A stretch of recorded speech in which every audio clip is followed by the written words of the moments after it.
So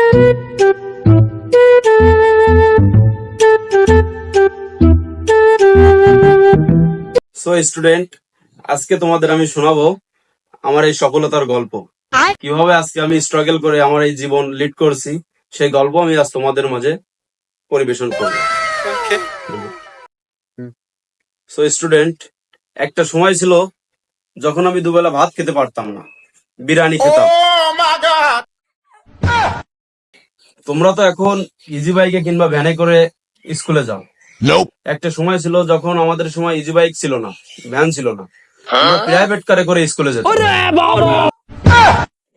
তোমরা তো আজকে গিয়ে স্কুলে গিয়ে বেঞ্চে বসতে পারো, আমাদের সময় বেঞ্চ ছিল না, আমরা গিয়ে সুপায় গিয়ে বসতাম।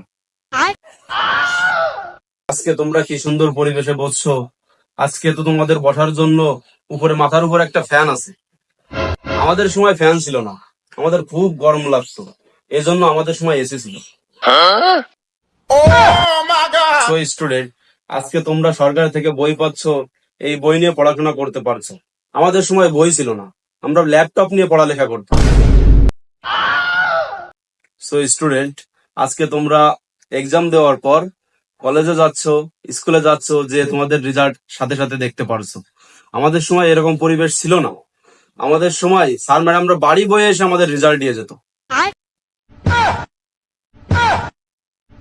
তো মাই ডিয়ার স্টুডেন্ট, আজকে আমি আমার কষ্টের গল্প তোমাদের মাঝে ব্যক্ত করলাম।